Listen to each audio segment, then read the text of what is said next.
uma das verdades mais veementemente manifestas no Antigo Testamento é a de que Deus escolheu a Israel para ser o seu povo. É a chamada doutrina da eleição. Israel foi eleito para ser um povo santo, uma nação de propriedade única de Yahvé. Essa doutrina, essa verdade, no entanto, ela tem duas particularidades que muitas vezes nós não prestamos atenção.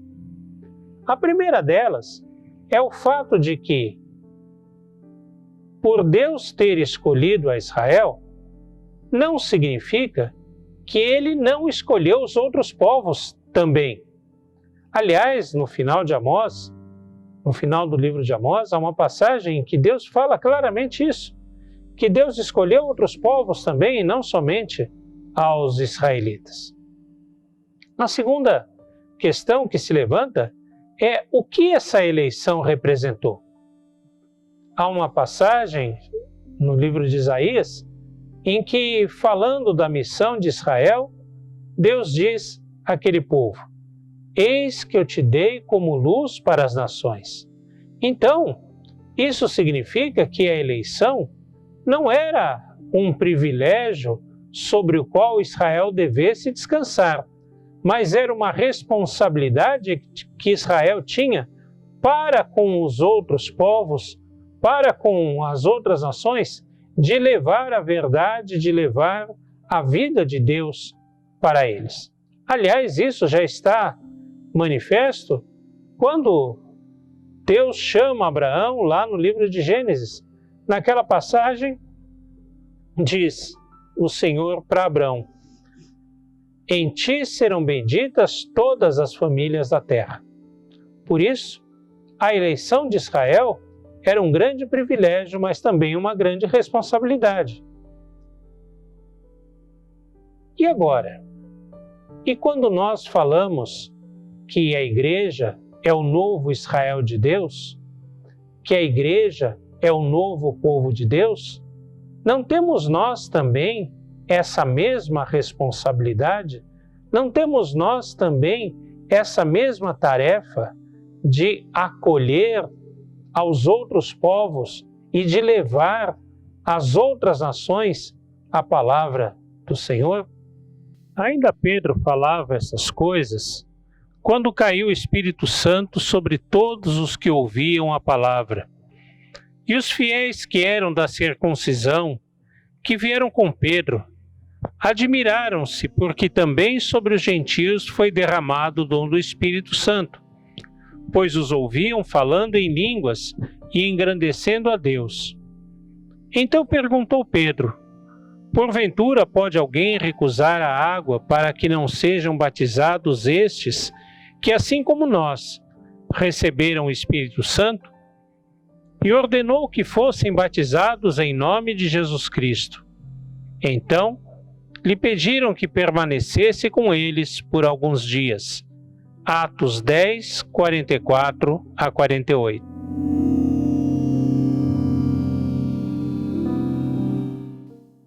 A igreja que nascia dava os seus primeiros passos dentro do judaísmo. E mesmo sendo a maioria dos discípulos, ou os principais discípulos de Jesus, originários da Galileia, a igreja parece se estabelecer principalmente em torno de Jerusalém e ficar ali na região da Judéia. Existia mesmo uma disputa entre judeus e galileus para saber se os galileus mereciam ser chamados de judeus, de ter esse status, de serem considerados praticantes honestos da fé judaica. Mas o fato é que o cristianismo nascente não se diferenciava de mais um dos grupos das seitas do judaísmo que estava estabelecido. E como tal, o cristianismo guardava todos os preconceitos, as tradições que o judaísmo guardava para si. dentre eles estava o preconceito contra os gentios, ou seja, achavam que somente aqueles que eram judeus poderiam ser verdadeiramente cristãos. Isso era muito forte, muito enraizado. No máximo, aceitavam que prosélitos, ou seja, pessoas que tinham outra origem étnica, mas haviam se tornado praticantes do judaísmo e que durante muito tempo observavam todas as leis do judaísmo, que eram então os chamados prosélitos. No máximo, esses prosélitos poderiam entrar ou fazer parte da igreja logo nos seus primeiros dias. Portanto, a igreja que inicia, a igreja que dá os seus primeiros passos, tem uma grande carga da cultura judaica e, com ela, do sentimento separatista dos judeus em relação aos gentios.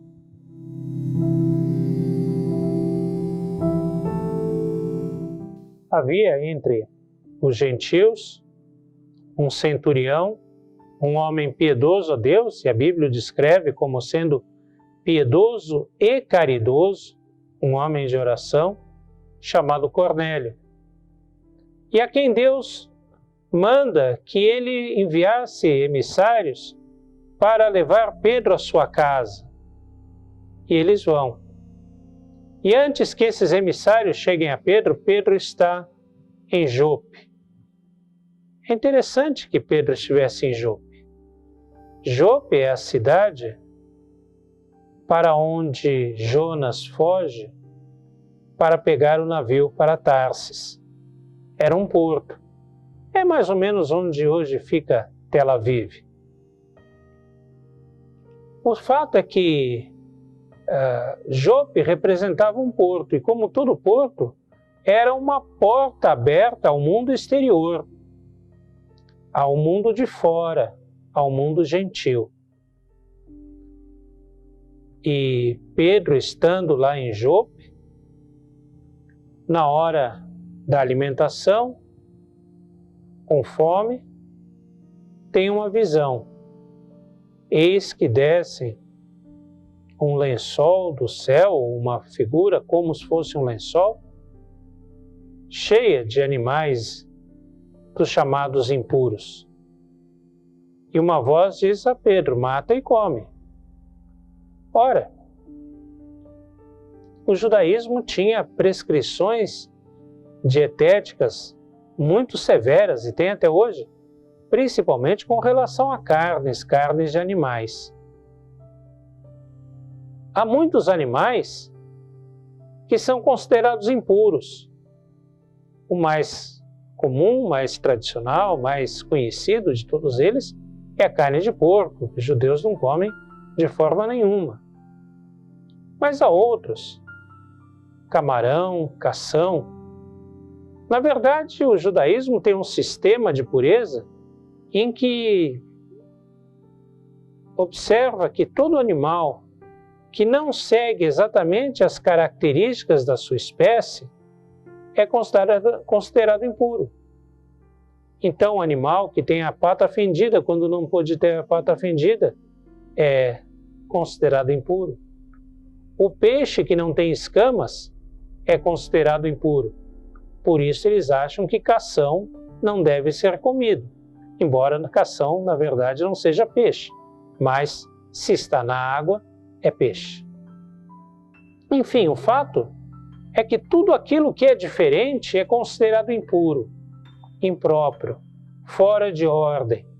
Não necessariamente pecado, mas aquilo que deve ser considerado fora, aquilo do qual se deve afastar, do qual se deve apartar. Não se deve consumir esses alimentos. E então, Pedro, vendo aquela visão daqueles animais impuros, diz: não, Senhor, de maneira nenhuma eu vou comer alguma coisa que seja considerada impura. Se os judeus tinham certa restrição aos galileus por acharem que eles não eram fiéis observantes da lei?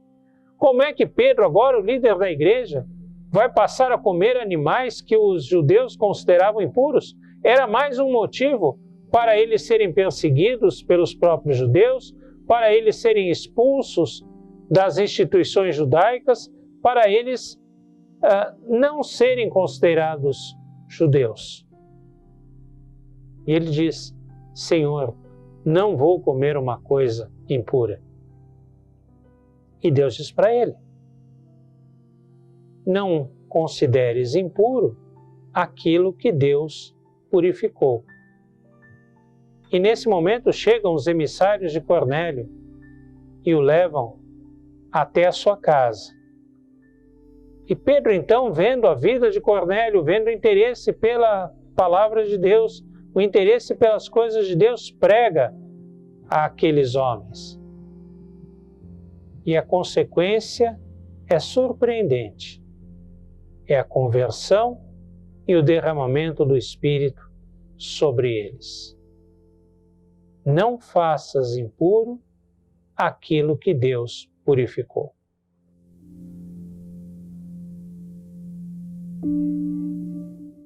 Os discípulos que acompanham Pedro testemunham algo maravilhoso. As pessoas da família, da casa de Cornélio, que ouviram a pregação de Pedro, se convertem. Recebem o Evangelho com agrado, recebem o Evangelho de braços abertos. Mas não é somente uma postura pessoal. Sobre eles é derramado o Espírito Santo. E as pessoas que acompanham Pedro percebem que eles, da casa de Cornélio, falavam línguas. E aí a gente precisa ter um pouco de cuidado com essa informação do texto. Alguém pode pensar que a manifestação única e natural do Espírito Santo seja sempre o de falar línguas. E que, portanto, para se ter o Espírito Santo, seja necessário falar em línguas. Isso é uma visão distorcida do texto. Na verdade, o texto, ele espelha o que aconteceu lá no dia de Pentecostes. E aquele fenômeno de que aqueles gentios estavam falando em línguas, era como que uma comprovação para os judeus, para os discípulos que acompanhavam Pedro, de que o Espírito Santo também estava com os gentios, assim como estivera com eles. O fenômeno de Pentecostes se repete ali na casa de Cornélio para demonstrar que o Espírito Santo era o mesmo, tanto sobre os judeus quanto sobre os gentios. Era uma legitimação, um sinal da conversão e da aceitação por parte de Deus daquelas pessoas. Um sinal de que o Espírito Santo estava sobre eles, como estivera e como estava sobre Pedro e seus companheiros judeus. Enfim, era uma forma de dizer àqueles judeus, àqueles discípulos, que Deus também recebia, Deus também se agradava, Deus também incorporava os gentios na sua causa, no seu povo, no seu reino, na sua igreja.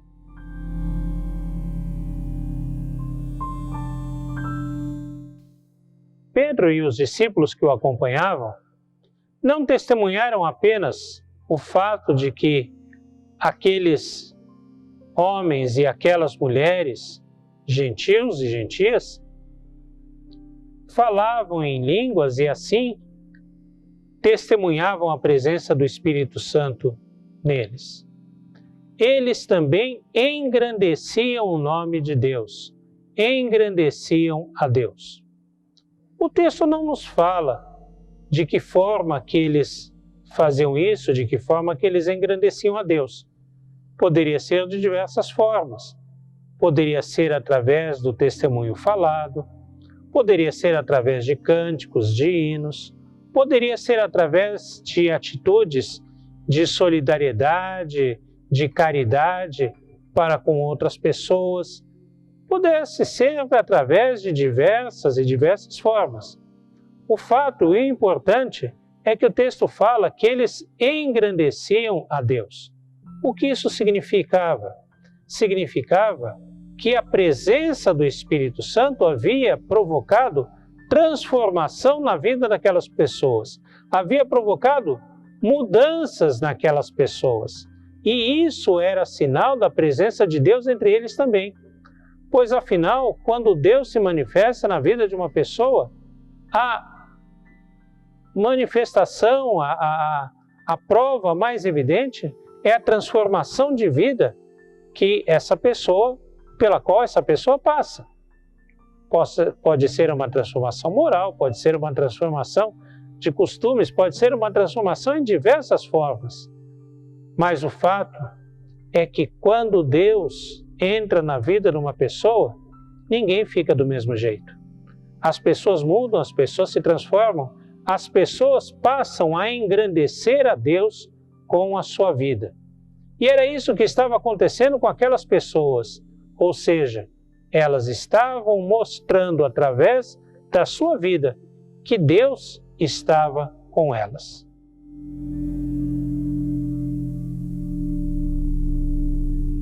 É muito importante observar a reação dos discípulos àquele quadro.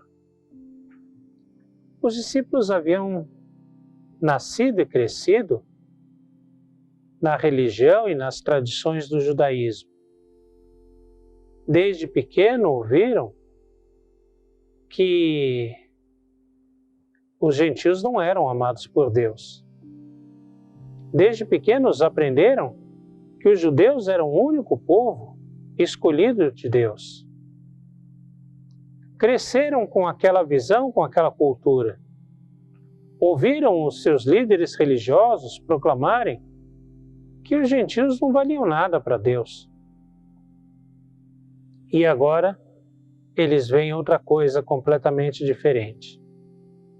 Eles percebem a presença de Deus na vida dos gentios. Na vida daquela família, na vida daquela casa, na vida daquelas pessoas. E se admiram. É lógico, tudo isso causa estranheza, vai contra tudo aquilo que eles aprenderam. Mas o importante é que eles não se recusaram a ouvir a palavra de Deus. A palavra que não era pregada, mas que era feita através de atos, através da história, através do que estava acontecendo. A palavra estava se manifestando na frente deles em um evento do Espírito Santo na vida de gentios. Eles poderiam querer dizer: não, isso é coisa do diabo, o diabo está imitando a Deus. Não, isso não é coisa de Deus, Deus não ama os gentios, nós sempre aprendemos assim. Mas não. Eles ouviram a palavra de Deus e aprenderam que Deus estava ensinando uma coisa que não era nova. Não era nova. Pois, afinal, a visão que eles tinham era uma visão distorcida do Antigo Testamento. Portanto, não era novo. Mas era diferente. Diferente de tudo aquilo que eles estavam acostumados a ouvir. E como diferente, eles abraçaram, se abriram a esse novo, se admiraram.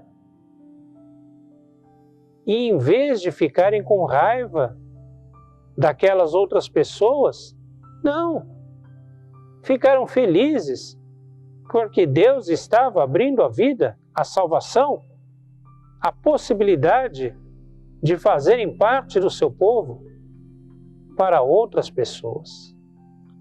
Isso era motivo de admiração e de mudança de conceitos, mudança de visão. alterar aquilo que eles pensavam, mesmo depois de velhos, mas alterar aquilo que pensavam, aquilo que imaginavam, aquilo que criam, para algo melhor, para algo de mais comunhão, para algo de mais amor, de mais solidariedade, de mais salvação, onde Deus estava presente, não somente num único povo, ou não somente para um único povo, mas Deus era realmente o Deus que habitava a casa de oração para todos os povos.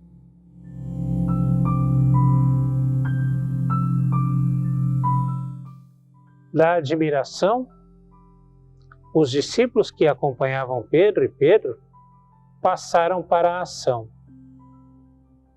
Eles batizaram aquelas pessoas. Esse ato é um ato muito profundo. Para muitas pessoas, hoje em dia, o batismo nada mais é do que um evento social, um ritual que se pratica quando as crianças nascem e para o qual se chama toda a família, e que depois dele a criança só volta à igreja, talvez no dia do casamento. Mas não, o batismo ali tinha um significado muito profundo. Muito profundo, em primeiro lugar, para a própria família, para a própria casa de Cornélio. Afinal, com isso, eles estavam renegando toda a cultura grega, toda a religião grega, os deuses gregos, os deuses romanos, os deuses do império, e assumindo que só Jesus Cristo é Senhor. Renegando que César, de quem ele era um soldado, era o verdadeiro Senhor, para assumir que Jesus era o Senhor, é o único Senhor. Era um compromisso muito grave, muito intenso da parte da casa de Cornélio. Mas não era somente Cornélio que estava tomando uma atitude ousada ali. Também os discípulos estavam sendo corajosos ao tomar aquela atitude. Afinal, o que os seus pares lá em Jerusalém, os outros discípulos, os outros cristãos, judeus lá de Jerusalém, iriam dizer deles quando soubessem que eles batizaram pagãos, gentios, que haviam se convertido a Cristo? Mas mesmo assim, gentios, ninguém tinha dito nada, ninguém tinha dado permissão a eles para que os batizassem, ninguém tinha dito que eles poderiam tomar essa atitude de modo próprio. Como eles ousavam fazer uma coisa dessas? Afinal, o que iriam pensar, como de fato pensaram outros judeus que ficaram em Jerusalém? Mas tudo isso eles fizeram, tanto a casa de Cornélio, quanto os discípulos que estavam com Pedro, porque a presença de Deus estava ali, porque Deus havia se manifestado ali, porque era evidente que Deus havia promovido aquele encontro, aquela reunião, aquela situação. E era evidente que Cornélio e a sua casa estavam decididos a seguir a Jesus, a fazer a sua vontade, a serem verdadeiros discípulos de Jesus.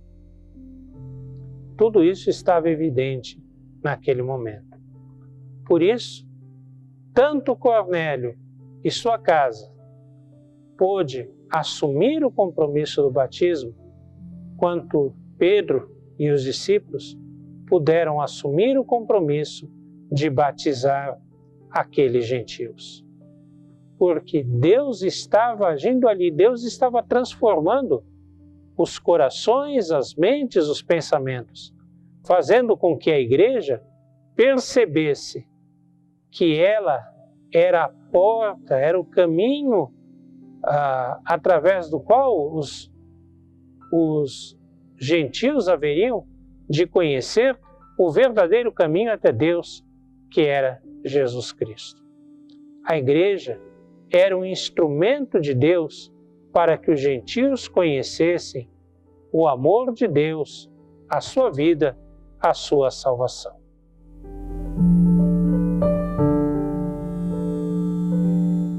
Em uma das suas mais conhecidas canções, Caetano Veloso usa de uma frase muito bonita, poética, interessante, mas que revela uma grande verdade. Ele diz assim: Narciso acha feio aquilo que não é espelho. Todos nós somos narcisos, todos nós gostamos daquilo que é parecido com a gente ou que corresponde aos nossos gostos, às nossas realidades, ao nosso jeito de ser, aquilo que nos agrada, aquilo que nos traz prazer. Assim também muitas vezes quando falamos do Evangelho. Nós gostamos de receber na igreja, nós gostamos de falar do Evangelho, nós gostamos até mesmo de proclamar a verdade do Senhor para aqueles que são parecidos com a gente, para aqueles que têm alguma relação com a gente, para aqueles que dividem os mesmos gostos, os mesmos interesses, que talvez frequentem os mesmos lugares, que participem das mesmas realidades. Pessoas que têm talvez o nosso mesmo nível socioeconômico, a mesma educação, enfim, pessoas que são parecidas conosco. Pedro e os judeus que o acompanharam aprenderam que não é assim. Aprenderam que o Evangelho é proclamado e deve ser proclamado a todos. Que o Espírito Santo é derramado a todos. Que Deus quer a conversão e a salvação de todos, inclusive daqueles que são diferentes de nós, daqueles que não são judeus, são gentios, que têm costumes tão diferentes, que têm hábitos que parecem tão feios, tão sujos, tão repugnantes aos nossos costumes, à nossa cultura. Mas a eles, Deus também derramou o Espírito Santo. E aqueles homens que com Pedro foram à casa de Cornélio, puderam perceber a ação de Deus na vida daquela família, na vida daqueles homens e mulheres. E ao perceberem isso, não recusaram a ação de Deus, não fecharam os olhos à ação de Deus. Pelo contrário, abriram os braços para receber com alegria aqueles que, mesmo sendo diferentes, eram recebidos pelo amor de Deus. E assim Deus transformou, pelo derramar do seu Espírito, não somente Cornélio e sua casa, mas também os judeus. Também os judeus precisavam ser transformados, e transformados para melhor, para que eles estivessem abertos a aceitar o outro, a aceitar o próximo, a aceitar o que é diferente. Talvez Deus precise fazer isso conosco, abrir o nosso coração para aceitar não outro povo, se bem que também temos outros povos nas nossas ruas e que muitas vezes os rejeitamos. Mas aqueles que nós não gostamos, aqueles que nós achamos feios, sujos, mas que também são amados por Deus. E Deus precisa colocar esse amor também em nós.